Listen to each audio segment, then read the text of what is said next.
Welcome everybody to another edition of Max and TV. I'm your host, Max Landisman. We got a great show for you tonight. I mean, how can you get any better than this?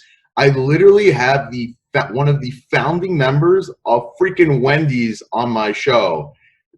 I mean, Jim Cheatham, Dewey Cheatham and Hal. I'm sorry, Jim, I had to. I was very tempted. But Jim Cheatham, one of the founding members of Wendy's, was tasked in the beginning from Dave Thomas, one of the founder of Wendy's, to create the first 25 stores down in Atlanta. I mean, he knew the Colonel personally. Kentucky Fried Chicken, KFC, the Colonel, as we all know him, as like an icon of fried chicken, he knew him personally. Wendy from Wendy's, he knows the girl. It's absolutely insane. He knows everything from the fast food industry. He was there. I mean, the stuff you're going to hear, you're probably not going to hear anywhere else. This is one of probably the most incredible interview I've ever done. He's literally a walking United States history book. Screw going to class, just watch this interview. The stuff you're going to hear is probably you've never heard before. It's just a true honor and privilege to have him on my show, Jim Cheatham. Hope you guys enjoy. Here we have the quintessential Jim Cheatham. Jim, I really appreciate you coming on the show. It's a real honor. Well, thank you so much. I'm glad happy to be here. Absolutely. So you just got to tell me, I mean, you were there from the very beginning of Wendy's. You were there with Dave Thomas. You knew the Colonel Sanders personally. You got to tell us about that. How did this all start, and how did this really come to be? Because it is Wendy's. I'll give you just sort of a, if I may, just a little bit of history of my background quickly to get to that point. Sure. I was a young man from little country town in Tennessee, Alamo, Tennessee, where David Crockett was born. I was raised on a farm. And when my senior year, when I graduated from high school, my mother died when I was 9 years old. Ooh. And I told my dad, of course, back in those days, they didn't have student loans. Right. I said, Dad, I've been thinking about joining the military so I could go to GI Bill at night and get my degree. And he said, well, you have to make that decision, son. He said, you've been independent since you were 12 years old. He said, if I told you to go and you were wounded or something, I'd never forgive myself. If I tell you don't do it, you'd always wonder what if. So you've got to make that decision. And I'll make it short, but I went to the military. I was in 10 years. 2 years of it was in security service in Pakistan during the U-2 spy plane situation, so forth. And I got my college degree after 10 years. I finally got my college degree going to GI Bill at night. And the general in Pakistan told me, he said, Cheatham, with your background, he said, I want you to re-enlist. I said, no, sir, I don't think so. I have my degree now. He said, what in the hell are you going to do? I said, I don't know, but I'll know it when I see it. He said, we need people like you to help us run this military. Wow. And I was awarded the Air Force Commendation Medal because I restructured the whole division and saved Uncle Sam about $3 million a year back in the 50s. Wow. Well, he shook my hand. He said, what are you going to do? I said, I don't know, sir, but this is not it. I'll know it when I see it. Wow. He shook my hand. He said, God bless you. He offered me a direct commission to captain immediately if I would stay. And I said, no.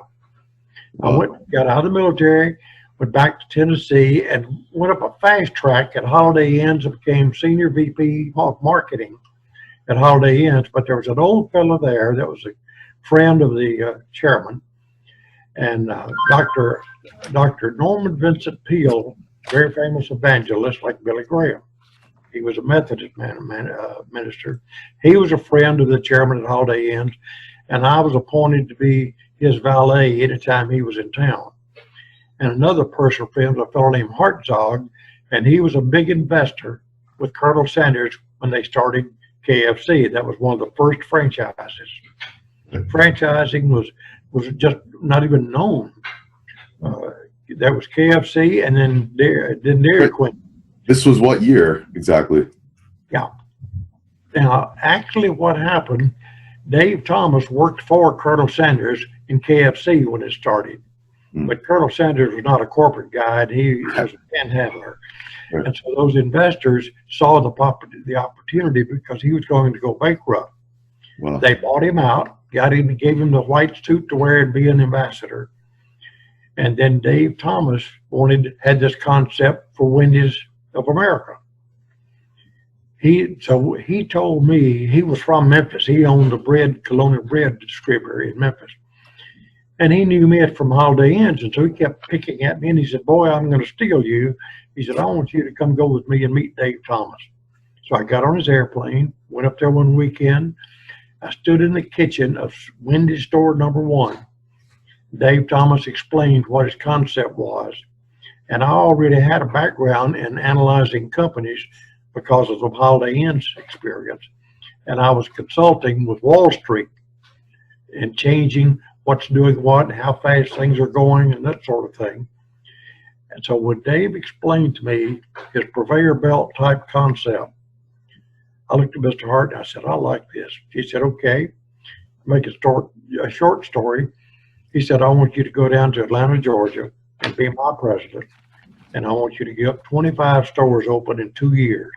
While Dave's building Ohio, we're going to build Georgia in that area. And it's called confidential. And we're going to do this in 2 years. And then we're going to put them together, merge, and go public. I went to Atlanta. And I can tell you some serious funny stories about Colonel Sanders. He would come in with them. Sanders asked me one day, I was raising hell about I was running stores, building stores like crazy. And I was griping. I was having a drink with him in my office with Mr. Hart, and he flew into Atlanta. And Colonel Sanders said, how you doing, boy? I said, Colonel Sanders, these signs are killing me. They're costing too much money. He said, let me tell you how you save some money on signs. See that sign out there where it says entrance and exit?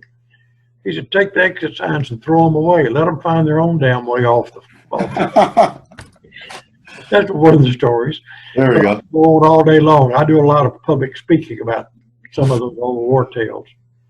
That's funny. I'll give you one more quickie on Colonel Sanders.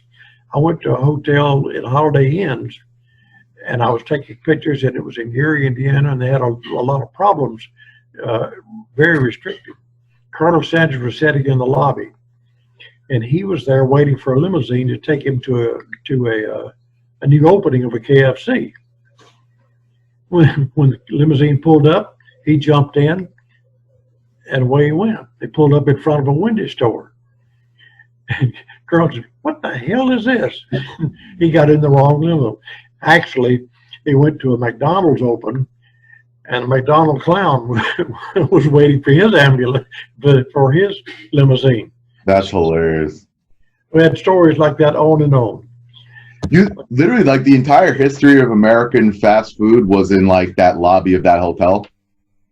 Absolutely. Yes, Wow. I was involved in all of it. I did a lot of analyzing for companies after that. But we built the stores, and no one knew but us. Kept it very, very secret. And Hartzog said, Jim, he owned the building that was the office in Atlanta. He handed me the clear title for the building, and I used that for construction loans. And he said, I'll come by every 3 or 4 months and see you, Jim, and just send the paperwork, run it like you want it. He put my name on the checkbook, handed me the checkbook. He said, I'll be in touch. Have fun. He said, I'm not going to give you a contract. He said, I don't believe in contracts. My word is my bond, and I know you, and I know all about you. He said, if I haven't fired you in a year, then I'll do more than I said I would. And that was my contract. He gave me a copy of the stock certificate out of the copy machine.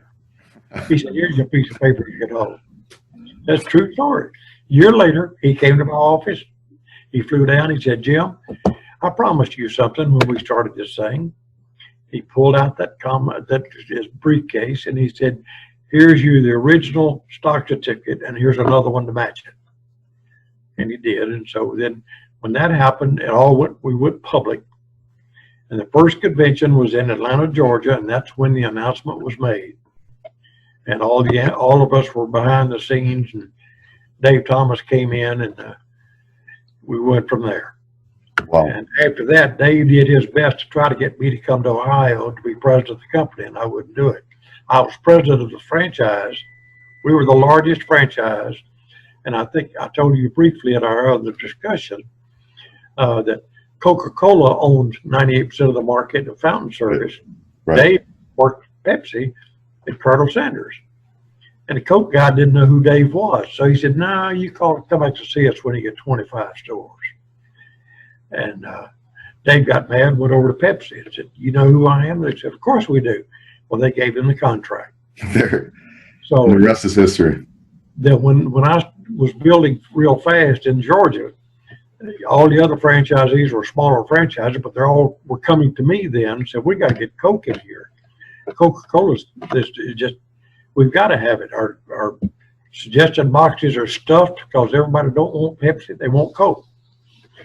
So I told you that little story, but I won't tell you all of it. I told you it was some of the negotiations.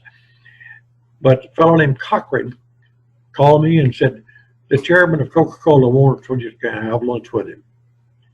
The man's name was Don Keogh. $2 billion Coca-Cola company, and I couldn't get a thing. So finally, they knew I had the authority because they qualified. I could make the change, and I did it without telling Dave. I just called my chairman and said, "This we've got everybody's after it. Dave wanted it. I'll save face because he don't have to back up." And Dave wouldn't back up, and I knew it. So I made the change. And then I told my chairman, let me call Dave and I'll tell him. And he said, you know, he's really going to jump all over you. I said, that's quite all right. I've taken beatings before. I can take another one. I called Dave, told him what we did, and he yelled at me over the phone and hung up. I said, well, that was a good night, sweet conversation. There we go. So then we met at that meeting that was eye to eye. He came over to me and he said, boy, you got big ones. I said, Dave, we all want it. You know it. I did it for you. He shook my hand and winked. We went from there. And yes, I started, trained in the first store, and that was in, I believe, 1971. Yeah. The merger, finally, we went public in May of 1975. And from there, I went on I had my own. I refused to go to Dave. So Mr. Hart had a bunch of KFC stores. Well, he liked the chicken business too, with Colonel Sanders. He invented the pressure cookers that Colonel Sanders was using. So then he wanted to go back in the chicken business. And since I had my nest egg then from the Wendys program, I said, I'll tell you what, Mr. Hart, I said, I'll help you get the first 3 or 4 stores going, and I'll help you find the guy to operate them. And we opened a chain called Mrs. Winter's Chicken and Biscuits. And that's when Wendy started having, Mrs. Winters started having chicken and biscuit breakfasts and so forth. And he did 3 stores, 3 or 4 stores, I guess it was. And then I got him a guy to run it, and I went on my way. Well, they finally, Mrs. Winters, I don't even know if it's still existing. I just was at my own path, went in a different direction. But from that, yes, I've done turnarounds. I've done a lot of marketing strategy, but basically infrastructure development is my forte. I know how to develop the CEO systems of putting together a company. Right. And I came to Tampa in 1995, and I met the young lady that's now my wife. We had both had previous marriages, but we were both single for a long time. She's a Vassar graduate and very high up in the fine arts world, all the very famous artwork. She's an authority on it. She lectures at the museums and so forth, and she was the art critic for the newspaper here for 30 years. And when we met, the chemistry just clicked. We dated for about 3 years. We said, let's check the suitcases. We've already been there, so right. And we're like 2 lovebirds now. And we just enjoying it. Beautiful. We're both very, very active. I thought I was going to retire 3 or 4 times because I went through a car wreck about 4 years ago a young teenager texting, ran a stop sign at 50 miles an hour and tore the front of my car off and put me in the hospital.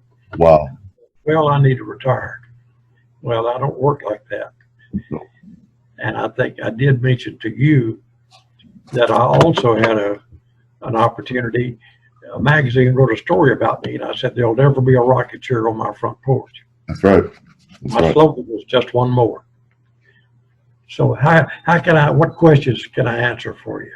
No, yeah. So it was, well, number one, what was it? I mean, was it really, like, for example, why didn't you want to continue, I guess, with Wendy's and kind of build it out more from there? Is it, for you, is it more about just starting it and, you know, you get your rush? That became my passion later on. But why I refused to go with Dave, I said, Dave, I've been a Southern boy of Tennessee all my life. And every time I went north of the Mason-Dixon line, That's right. I said, I don't stay here for over 3 days.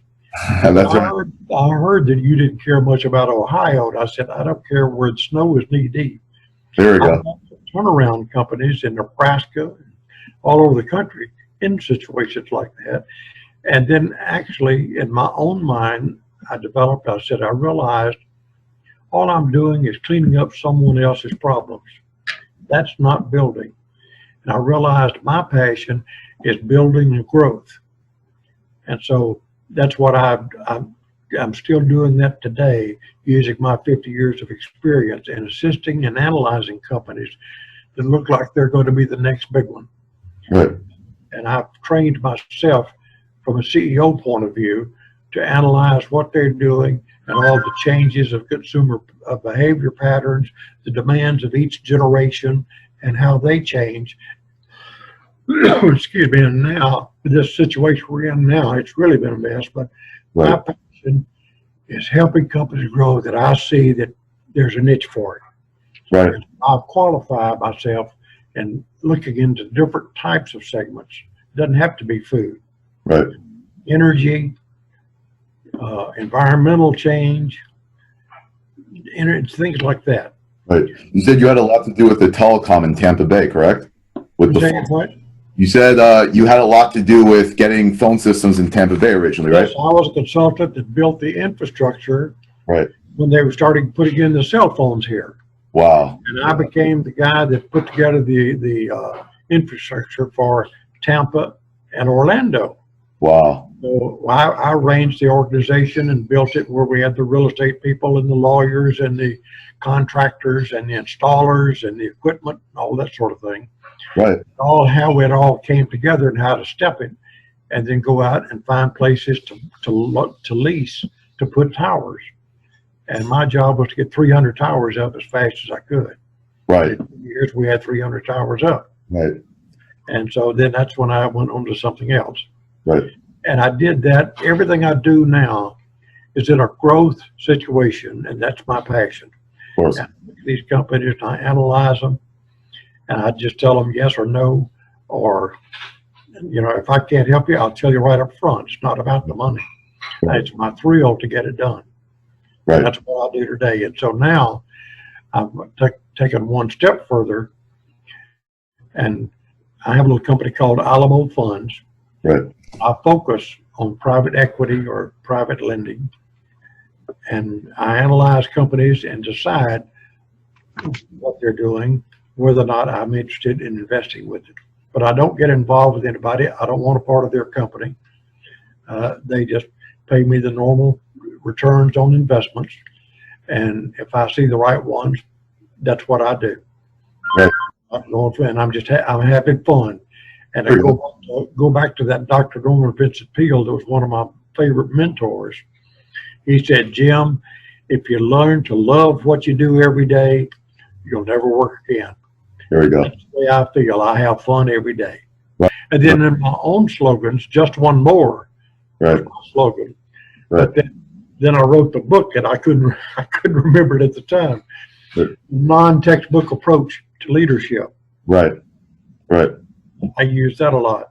But the biggest and best thing I'm proud of is, in fact, it's on my LinkedIn now. There are 4 different categories of characters that it takes to build a company.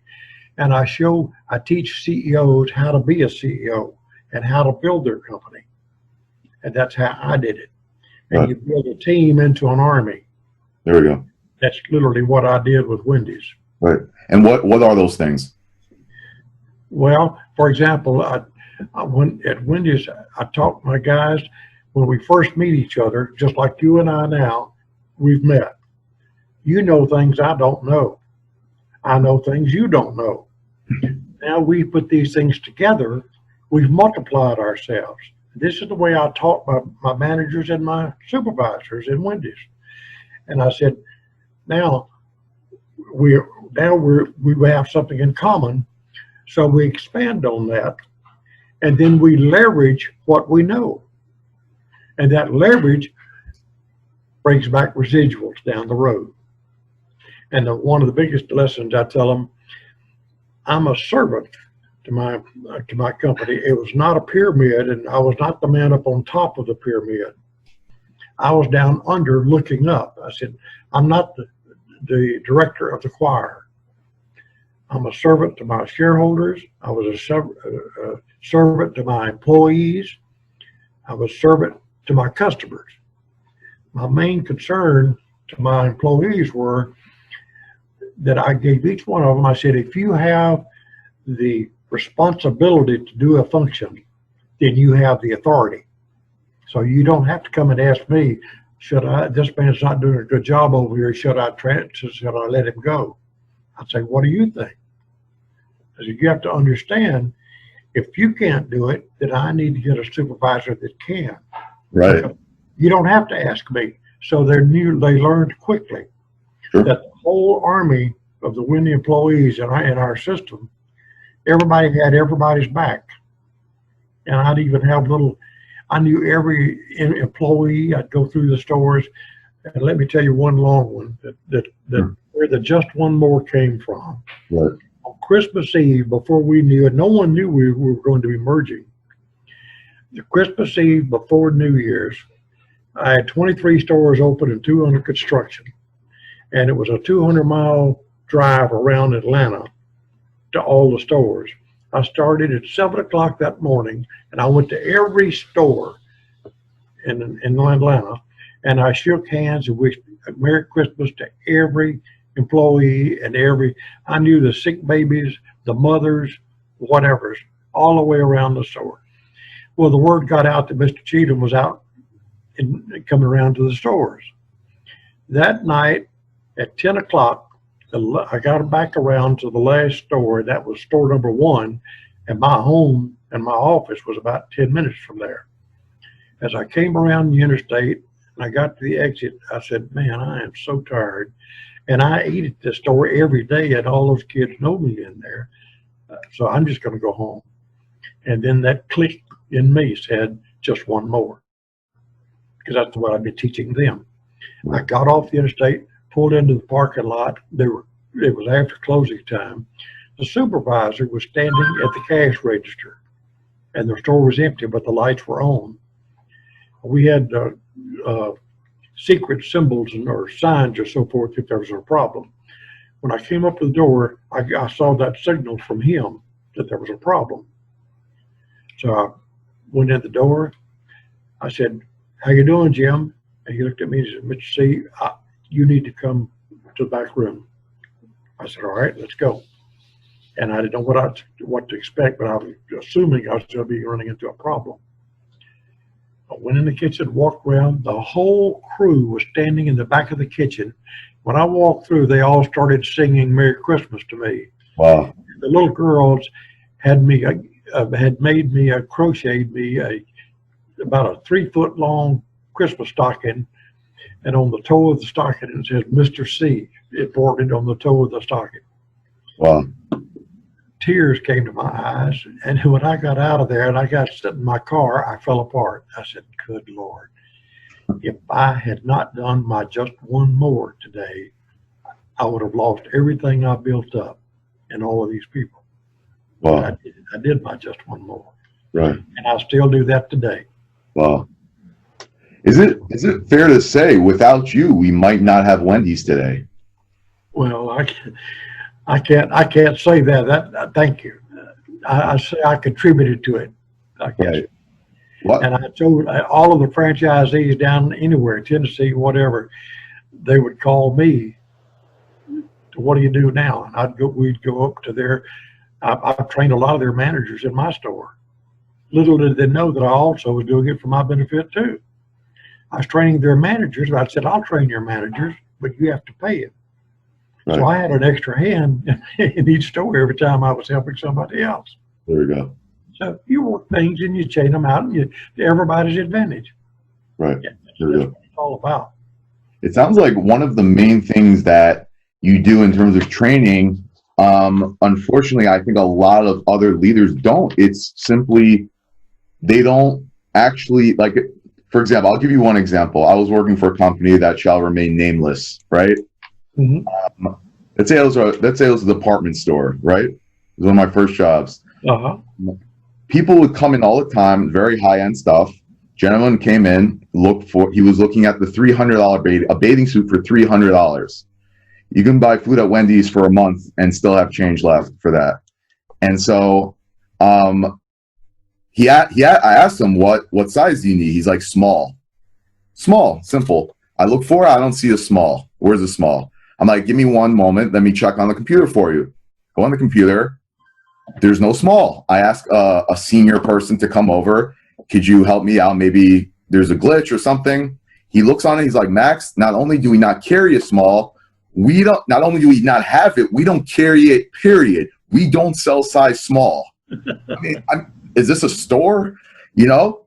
And this is a guy that was willing to spend $300 on one bathing suit.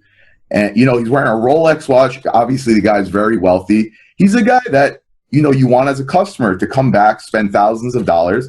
So I go back to him and tell him, I'm sorry, sir. We think holding a size small is weird. Please never come back to our store. You know, what am I supposed to tell him? We don't carry small. I went to the manager. I asked him, I'm like, listen, this is not happening once. This is 40% of the people that walk in here cannot buy anything. They're like, here is my money. I'm trying to give you my money, and I have to tell them, I'm sorry, we don't want your money here. You know what the manager tells me? He's like, I'm sorry, we can't hold every size in the store. That's a lack of leadership. Unbelievable. And I said, I'm like, this company will be bankrupt within 10 years. And I'm not too far off right now, by the way. Uh-huh. It might have expedited the process. You know, you look at Bill Belichick, right? Arguably the best coach. Are you a football fan? Oh, yeah, of course. Who do you go for? I'm a Buccaneers guy. You're a Buccaneers. Okay, go ahead. Well, I was a Braves when I was, or Falcons when I lived in Atlanta. Larry, oh, you're a Braves fan? Well, that too. Yeah. I don't know. If we can not now. I don't know if we can still talk. I'm a big Mets fan. You know how many Sundays you've ruined from the Braves? What? I don't know if we can continue talking. I'm a Mets fan. Oh. Well, you know how many Sundays you've ruined for me growing up? Chipper Jones has ruined. Oh my gosh, yeah. Countless. Well, that's what it's all about. It's happiness and teaching people how to do better. Working teamwork is the hardest thing in the world until you really understand it. I had a young man. I told you about the chicken stores. Right. I could not hire a Wendy employee after we merged, of course. And when I started that chicken chain, I had to, under the contracts, I could not hire a former employee that worked for me. Really? Okay. But here's a good little story. I had a supervisor, a young man, one of my best men in Atlanta, and he kept thinking he was going to be the next supervisor. Okay. Well, the date of the announcement all came out about 30 days before that. I promoted another man. It was just as sharp. I promoted the other man to supervisor. And Mitch was this guy's name. Mitch said, Mr. C, what did I do wrong? I said, what do you mean, Mitch? He said, well, I sort of thought, because Mitch would always go and I'd assign him to a store that needed to be cleaned up and straightened out. He said, I thought I was going to be in line for supervisor. I said, Mitch, one of the things you need to do is you need to trust what I'm telling you. Wait 30 days. I can't tell you what's going on, but you just have to believe in me and trust me. He said, yes, sir. Well, then when that day we went to his store and found out, then they all heard the story that we were merging. And when I came in the store, he looked at me, he said, Mr. C, where are we going? Where are we going? I said, Mitch, be quiet. I'll talk to you later. And then, but I couldn't hire him. Well, after the merger, Dave Thomas, the corporate headquarters, they sent a man in then to run it. And Mitch quit. Mitch called me and he said, where we're going? We got to come to work. I said, what are you doing, Mitch? You know I can't hire you. He said, I don't work for them anymore. I quit. I want to work for you. Because he was the man that you were talking about. The supervisor that he was working under was one of these guys that slung chairs across the room and had little temper fits at people and stuff like that. And so Mitch wanted to come to work with me. I said, Mitch, I'd love to have you, buddy, but it's not going to work that way. I said, I'll tell you what, you need to go and talk to Mr. Hartzog, because you have to have his approval before I can hire you, because I think too much of him.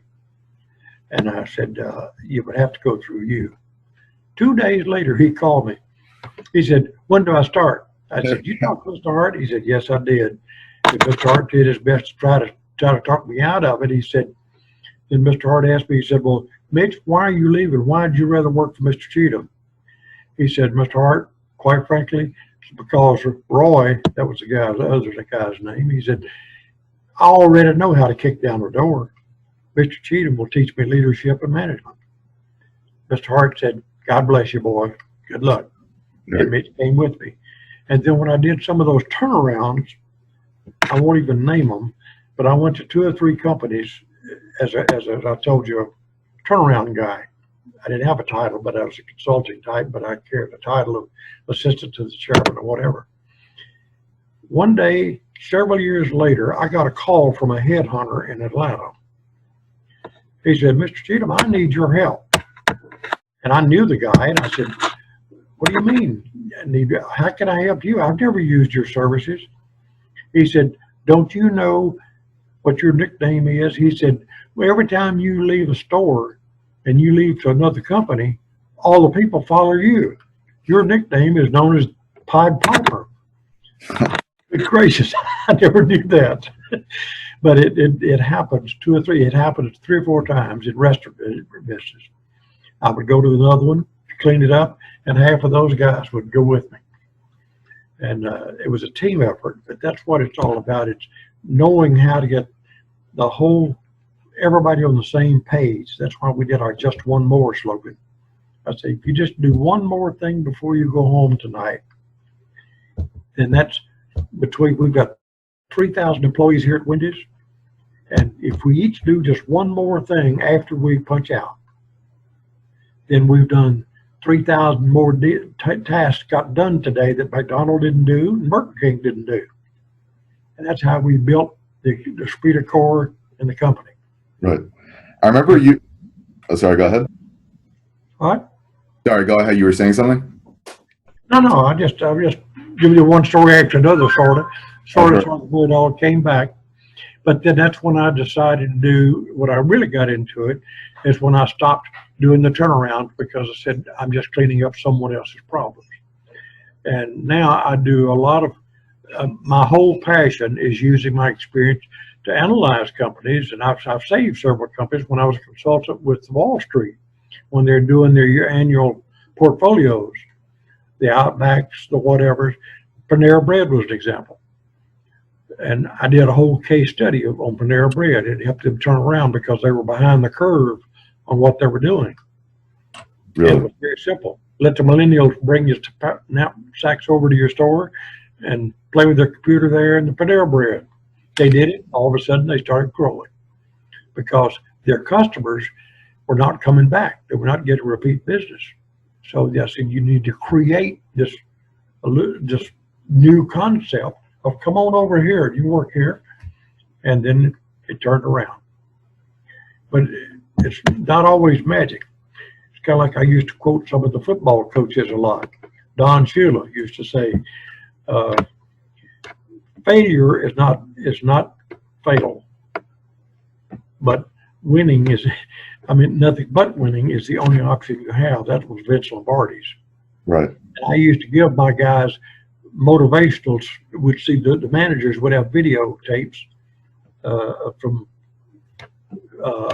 people like that, giving them the how to do it, pull it together as a team. Right. And I would tell people, look, when I meet people, I'd say, when I meet you, don't look at me and just say, you don't know anything about me and you don't know what I want. I don't know you and I don't know what your passions are. So the best thing to do is, instead of just talking all about what you're doing, and that's what I tell clients now, when you're talking to an investor, don't spend your time telling him how great your gizmo is, because he don't care either. But what he does know, so the way I brought it up is that when you get into negotiations, I'd say, how can I help you? It's a totally different stroke. And it all comes down to people being people. Right. And I don't go do politics, but I have to agree with one thing right now. The slogan under Joe Biden's deal right now is, we need to unite America and rebuild it. Right. No question about that. Tough situation. We've got to get through it. There's no question about that. I mean, I don't think anybody has seen anything like this, even close to this. Nobody even close to it. My wife and I compare back in the Great Depression in '29. We're a huge depression here, but we've seen things. When I joined the military, I'd never seen an airplane in my life. Wow. And I went to Memphis, Tennessee, and I got on a DC-3, little three-wheeled airplane, and I'd never seen an airplane. Right.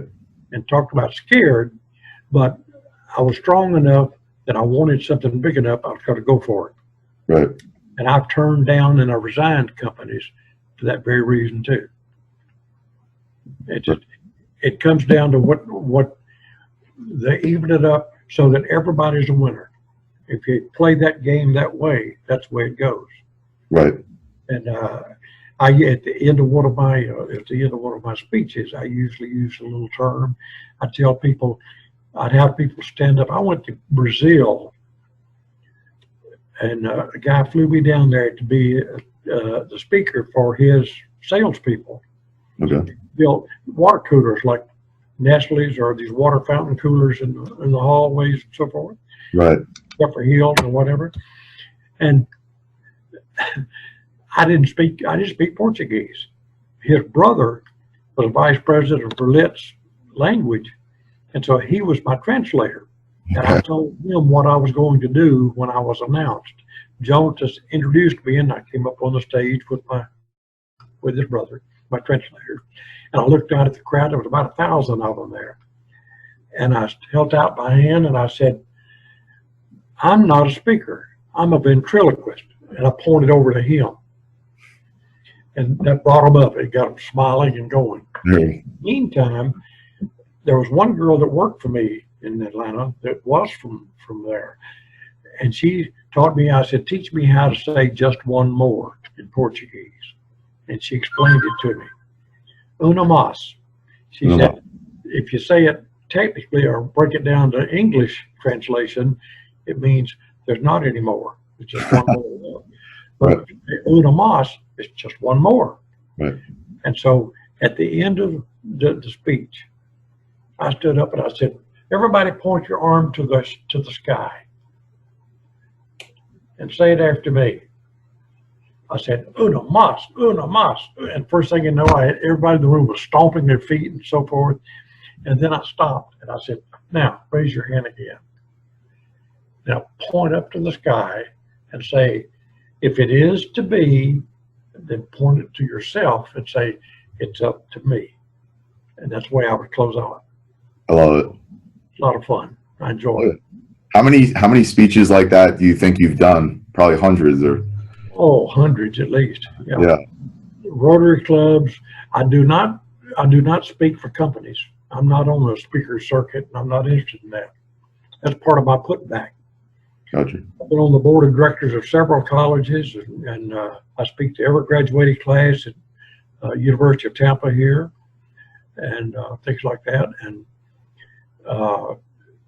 at Rotary clubs, Chamber of Commerce's, associations, nonprofits, anything like that, and I speak no charge.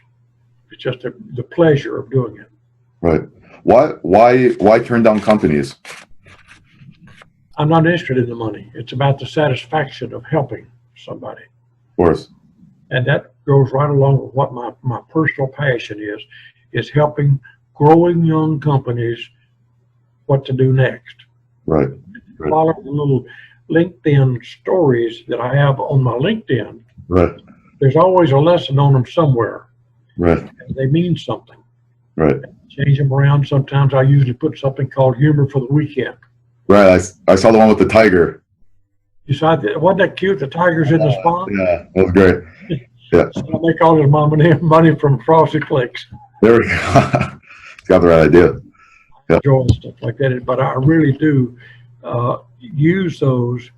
For example, I live in a penthouse here in Tampa on a high rise on the water, and I just happened to have my phone by me, and pelicans flew over, and I took a picture of those pelicans, and they're on my LinkedIn. They're still on there now. That's why I love Florida. And then I said another one just the other day. You look at the top of my LinkedIn's. We have storms here. This is this time of the season. There's one here this afternoon. We'll get one. Right. And you look out the window. 10 minutes later, the sun's shining. And so I caught a picture of a big heavy cloud over here. And you look to your left, and it was a blue sky. And I said, "Are you feeling down, a little cloudy? Look for the bright side." Right. I saw that. Yeah. Try to put a lesson into it. Right. I didn't realize you actually took that picture. I thought you just got that somewhere. I didn't realize you actually took that picture. I took it I went out on my balcony and took a picture Wow. of clouds. Wow. Because I believe I want to relate to people, get something from what they're looking at, whether it's funny or strength or whatever it is. Sure. Just like the last picture on mine, I'll never take off. That word integrity. Right. And it stays on there all the time because that's what it's all about. 100%. Yeah. Do you see that doing business today is a lot different than doing like today to do business on a handshake? It's like not as common. Like, what do you think is missing today? Well, that is what's missing. It's not happening. Yeah. There's too many people. Somebody asked me about the Millennial Generation. Well, I've studied all of that stuff. I went to a psychiatrist. I'll tell you another little story. And some of the studies I took all over the country, they were free, but you had to be invited. You couldn't pay to come to it. Right. There was a psychiatrist in UCLA was talking. He said, "Okay," he said, "everybody take a spoon, spit in the spoon, look out and look at it. Now put it back in your mouth." He said, "Yeah. You don't want to do it, do you?" He said, "Listen, there will be things happening at some point where you will have to defend something over which you have no control.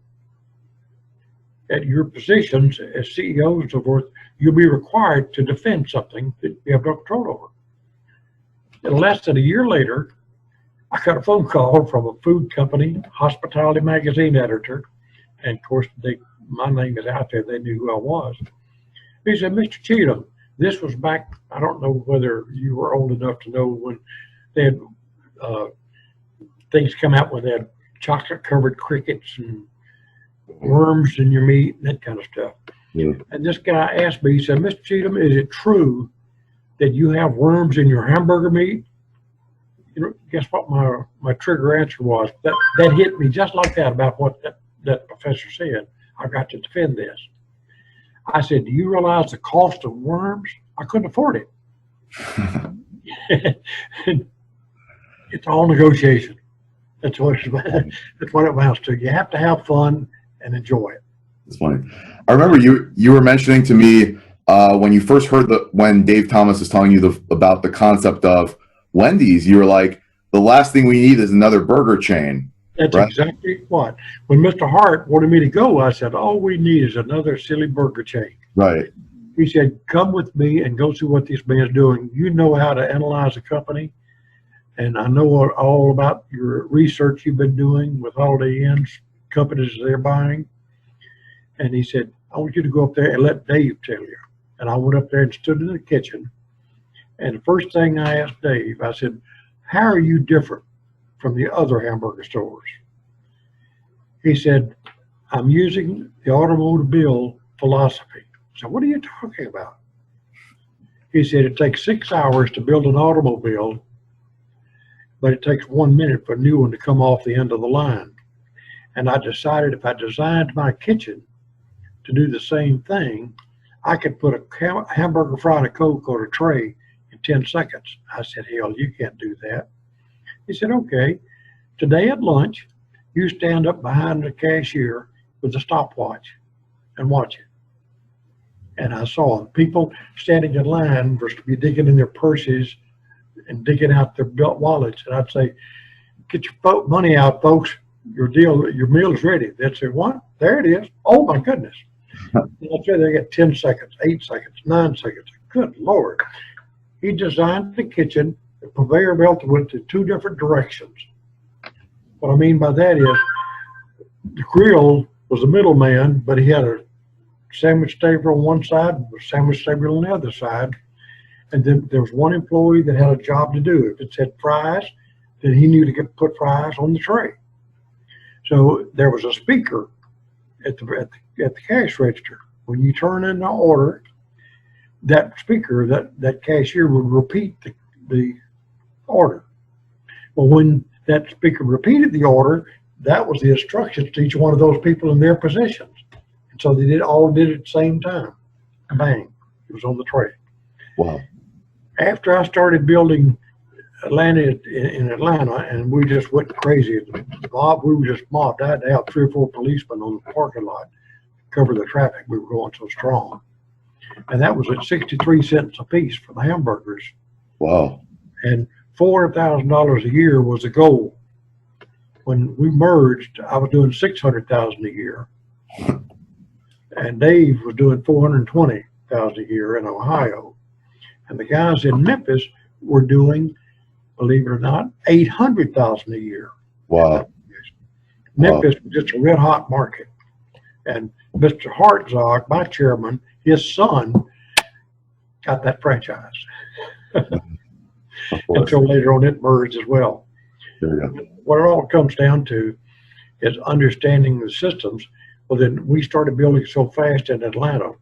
All of a sudden, I saw Burger Kings and McDonald's. They didn't have drive-through windows. I saw them building those drive-throughs on the side of the building. But within a month, I saw them closed, and they were using it for bread locker storage because they had a Chinese fire drill in the kitchen. They couldn't do it. The kitchen wasn't designed for that. They didn't know what Wendy's deal was.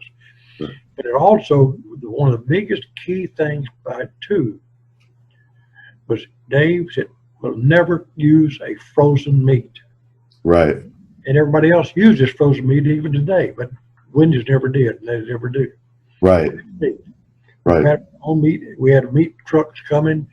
My son worked was going to college, and he got out at noon, my oldest son, and his job was to go over to the warehouse where we quietly had our own arrangement in our own factory. And he delivered fresh hamburger buns that had never been in a freezer. And we delivered meat that had never been in a freezer. Logistically, how were you able to do that? Because that's quite a task, especially it's not like at the time you had 25 stores versus having like a store every block. How were you able to kind of pull that off? Yeah, well, you mean from pulling it off, you mean how long did it take me to decide where to put a store? No, to have fresh meat all the time. I mean, meat goes bad, right? Yeah, I understand, following it out. What actually happened is our meat company, we had a direct order. Our meat was delivered twice a week. Got you. It'd come in bulk, and it would be in the cooler, but it's never been frozen. Right. But the reason it came several times a week, then we had a patty making machine. We didn't buy boxes of patties. We bought meat. Right. Big blocks of meat. And then in the morning, the first guy there, his job was to patty the meat for that day. And the fresh meat patties were patted every morning, and that's how you do it. And at night, and here's a little story behind it. At night, when you get through, you'd have when they get through patting, they'd have some meat left over. Well, they'd wrap it with saran wrap and throw it back in the corner. But then the managers got lazy because each time they pat it the next morning, they're supposed to go get those little round ones that were left over and add it to the meat from last night. Mm-hmm. If they didn't do it, I called them black balls. How many balls you got in your kid or your refrigerator? They'd come to me in. They had to be sure they had to do that. That was one of those things, the manager's responsibility. Just follow the reasons, and this is what it worked out. Wow.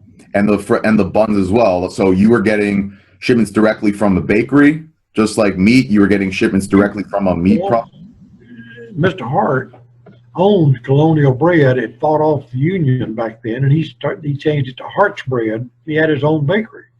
Oh. So then after we started Wendys, we went to an unknown spot, unknown warehouse, and we brought in his baker, and we made our own hamburger buns. Oh, wow. Well, and Dave Thomas just had a lily fit when he found out what we were doing. And just we froze them. We put a freezer out back for our bread. Mm. And every morning we had a warmer box in the kitchen. And every night the guy would go out to the freezer, get out the buns for tomorrow, and put them in that warmer. By the next morning, it's just like it came out of the oven. wow. And Dave was scared of that because he didn't like it, because he didn't want anybody to see that freezer and they'd think we're cheating. Right. Our meat wasn't fresh. Right. We found out real quick that was the way to go.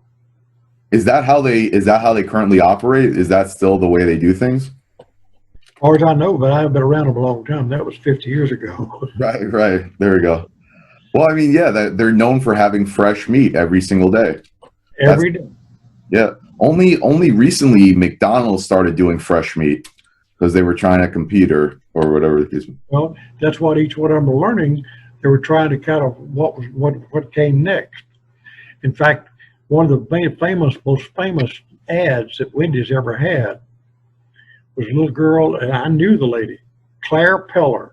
Where's the beef? You ever heard that? Of course, sure. And you knew Claire her. Peller was a little old gray-headed lady, and she'd shake her hand at them, say, "Where's the beef?" Right. Because they look at the size of the beef.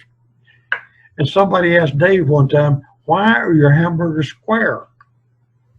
So you would ask, but actually it looked a lot bigger with little quarters of meat coming out of the bun. There we go. Wow. That's funny. There were little things like that all along the line. Like, for example, in the very beginning, Dave, his daughter was named Wendy. Wendy was about 7 years old when it started. And Wendy's a little red-headed girl. Dave wanted to put a big portrait of Wendy in every store in the dining room. And we said the smartest man in the room was the artist and the marketing guy that got Dave to not do that. Come up with the Raggedy Ann doll concept, because Wendy was going to grow up and nobody would know who she is. And Dave finally bought that. And that's why that little Raggedy Ann doll became the logo. Did you meet Wendy? Did you ever get to meet Wendy? Did you ever meet the real Wendy? Did I? Yeah. I knew Wendy, yeah, when she was 7 years old. There we go. And today she's living out in Dallas, Texas, and her and her husband own 40 Wendy stores. Wow. Last time I saw them, and her mother was just the sweetest, quietest lady you've ever imagined. And Dave was a hell-raising bit for weather. Dave's biggest, I shouldn't say this, but Dave's weakness was he was a workaholic. Uh-huh. I'm driven, but I'm not a workaholic.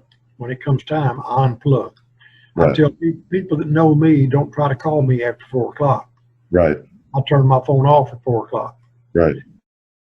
and you see something on my LinkedIn, every weekend I have something on there about this is the day to relax, be with your family, go to church, whatever it is. This is family day, and rewind. Monday will come fast enough. Right. But Dave was a 24/7. It was made that way. And he died when he was he died in 1981. 81. Right. And he was on a dialysis machine every day, but people didn't know that for the last 2 or 3 years. Right. But some people just don't know exactly how to do it, and I know I've got faults too, but I haven't found them yet. Right. There we go. So when they originally merged, so they became automatically company-owned stores? Yes. So because today I know they have like 6,000 locations, but I believe they have 353 company-owned locations. So I guess out of those were part of the original. I don't know how many originals there are now, but back then it got up to where there were 6,800 Wendy's. Right. Okay. I don't know how many of them are, I don't know how many are company owned, because like I said, we were the first one, and we merged it, got it going. That was how the company grew. And then they built and developed the other franchises.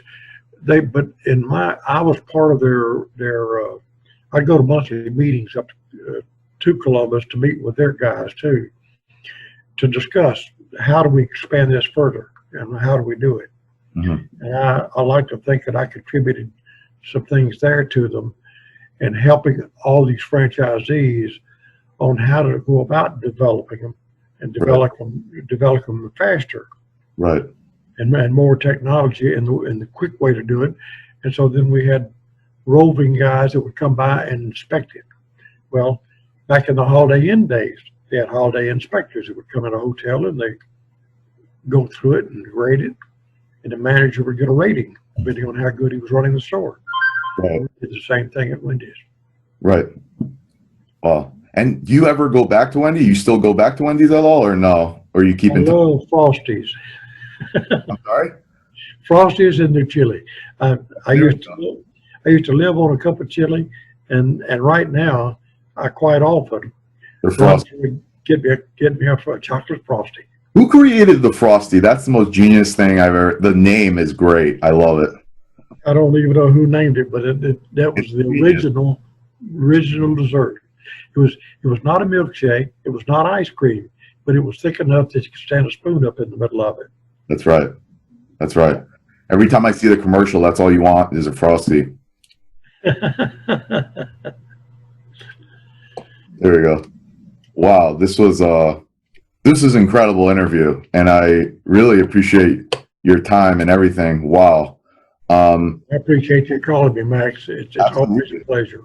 Anything we didn't cover? Any more secret stories that you would like to share, or anything of that nature?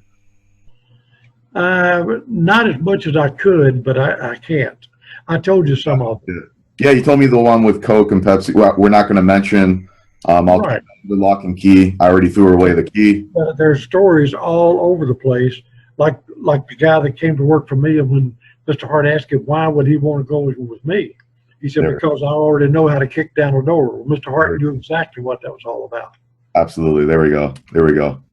So, and this guy was girl crazy also, and every time a pretty girl was hired, he'd fire her to go find another good one. So, I mean, all kinds of little games like that were played. Right. I forgot. Yeah, no. So a follow-up question I had was the drive-thru. You mentioned that McDonald's and Burger King, they were trying to put in drive-thrus, but they couldn't. They didn't work. Their kitchens were not designed for it. Right. So obviously they have them today. How did that get implemented? Did Wendy's figure it out first? How did that work? That's how it worked. Dave Thomas determined the whole thing based around this assembly line concept, like an automobile factory. Gotcha. Burger Kings and McDonald's and all the rest of them were already out there, and they didn't know what the deal was.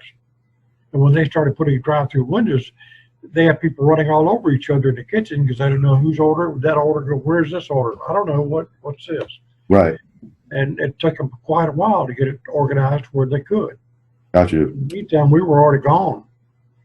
Wendy's was doing drive-thrus from day one? Or Yes, yes.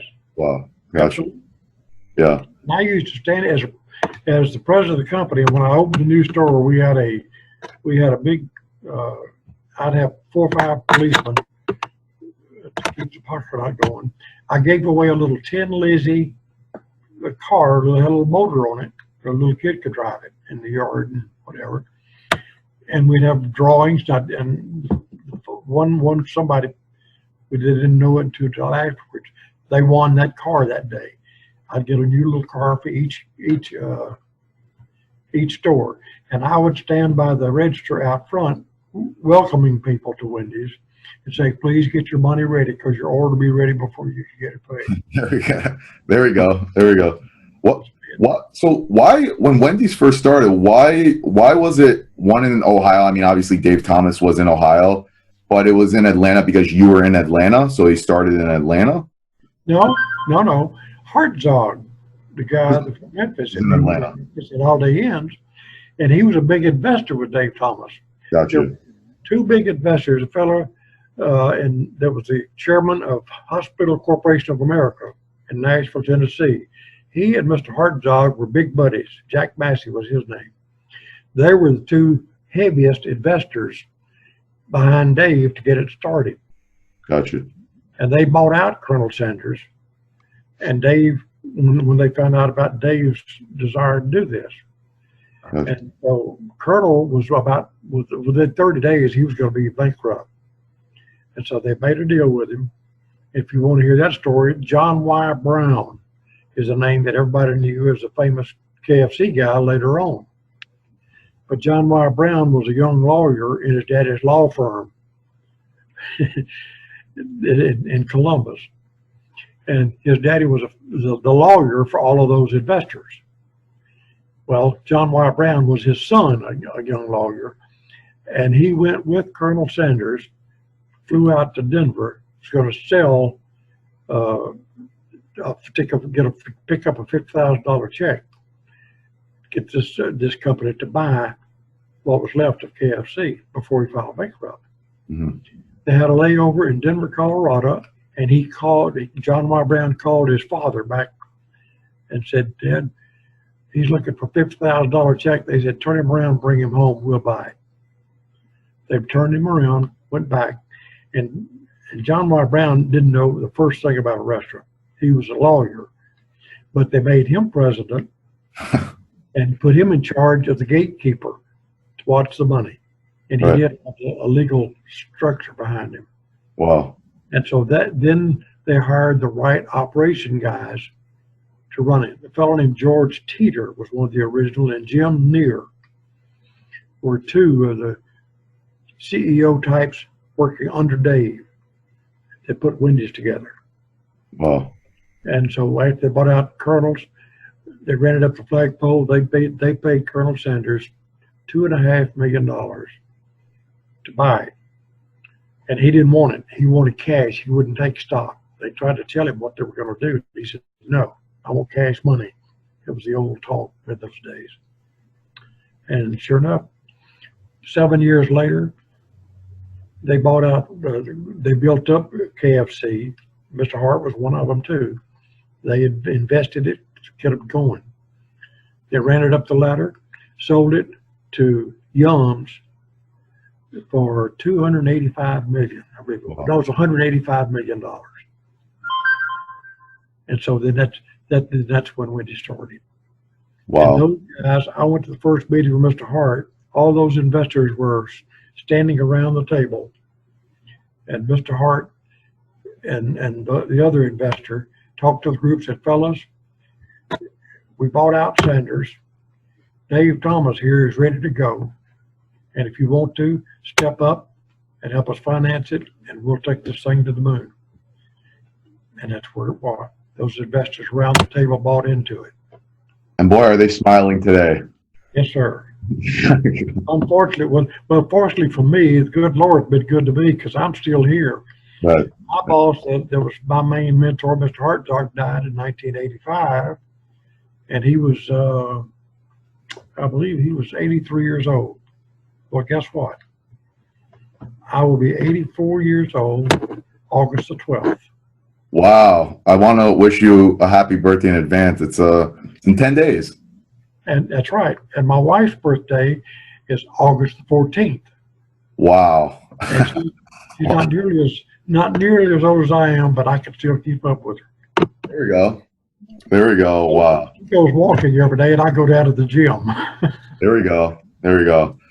I'm going to set that in my calendar. I'll give you a call for your birthday. I want to give you a call. Appreciate it. Absolutely. No, this was unbelievable experience for me. I really appreciate you being here. You really are just a walking history book of America. This is like one of the biggest things that ever happened. You know, it's I've been known as that. I'm pretty well known about it. wow. That's But yeah. I enjoyed it, and if my main objective is to pass on some good to someone else that they could see, help them whatever they're doing, they could put that to work behind it. That's why I told you about what I do on LinkedIn now. If you look at the pictures, there's a story behind every one of them. Right. And it's to leave a little bit of piece of me to show you how to be a leader. Right. And that's what it's all about. Absolutely. So if we want to end off to say one thing to an entrepreneur, somebody who wants to start a business, how would you I'm going to give you the floor however way you want to end off. It's up to you. What would I say to him? Yeah, like to end off, the one thing that he should take with him, if he wants to start a business or anything, especially now, with everything that's going on. On my LinkedIn, there's a black and white photograph of me. It's an article. And I say there are 4 characters that makes up a good company. And each one of those characters, no one has more than maybe 2 of those characters, but nobody has all 4. But you need 4 characters to build a company. So you go to my LinkedIn and you see that black and white and click it on and read that article. The first one is a guy that started it. You've got to have somebody that has the vision and know the desire to do it and how to do it. Then the second man's character is a character of a general manager that can run the operation. You got to have a guy that favors the customers and that they are hell-bent for leather to take care of the customers. And the last guy is a guy that in the military, it was the master sergeant, the old first sergeant. Right. The rule was, just get it on, just get it done. Somebody makes it happen. But it takes all of those ingredients of the characters you need. And I've done, I do. It's not about the money because I don't charge very much at all. But I do charge. I won't work for anything. What I'm doing is very valuable. My time is the best valuable thing I have. But people come to me, said, I will teach you how to be a CEO. And I charge them a fee. And they say, well, how do we do that? I'll say, well, the first day, I charge them something like $4,000 or $5,000 a month. And we'll do it for 3 months or 6 months or whenever you want to stop, if you think you've got a handle on it. But I said, the first thing we're going to do is you and I will meet alone, just me and the CEO, the new person that owns that new company. And I tell them, we're going to spend a half a day. And the first thing we're going to do is I'm going to be the teacher and you're going to be the pupil. And the first thing I tell them is you must understand that your character is the core culture of your company. Whatever it is, your company is going to carry whatever you put there.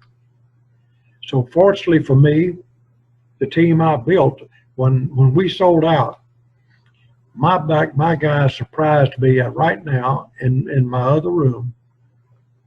I have a 3-foot-high lion statue, and it sits in my office wherever I am because I'm a Leo, and that was my going away gift from the supervisors. Oh, wow. And, but the point is I'm making is that it's very important for that CEO guy, the starter.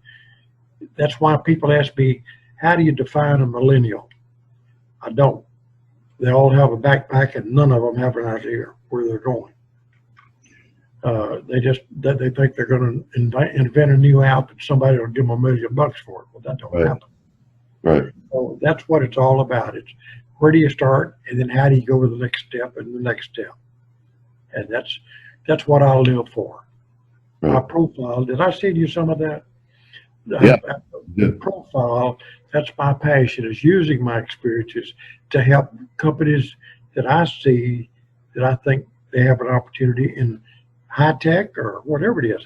But it's got to be in those niches where in medication or high tech or environmental, whatever. Or the next thing, the food industry is just called the hell to handbasket now. They don't know who.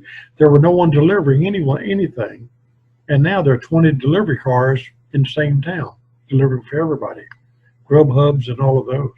Mm-hmm. And I don't know where it's going, but the generational changes is what's affecting it. Every generation is different. Right. 100%. I just keep living on just one more. There's one more, 100%. And I'm glad that there was one more to come on Max and TV. Well, if I happen to right now open my shirt, you would see a note right across my T-shirt. It says just one more. Just one more. There we go. Well, again, Mr. Cheatham, has been an absolute honor. I really appreciate you coming on. I've learned an absolute ton. I'm sure everyone who's going to watch this has learned as well, and cannot express my deep appreciation for being on the show. Thank you, Mike, so much. I appreciate you, and any way I can help you, just let me know. Absolutely. We'll keep in touch. Okay, buddy. Thanks. Thank you guys so much for watching. I hope you guys enjoyed. If you did, please feel free to click like down below. I'd really appreciate it. We got a lot of really good and interesting interviews coming down the pipeline here at Max and TV. Interviews that probably you won't see anywhere else. So if you don't want to miss them, please click subscribe down below. As of right now, I'm going to be checking off here. Max Landisman here with Max and TV. See you guys next time.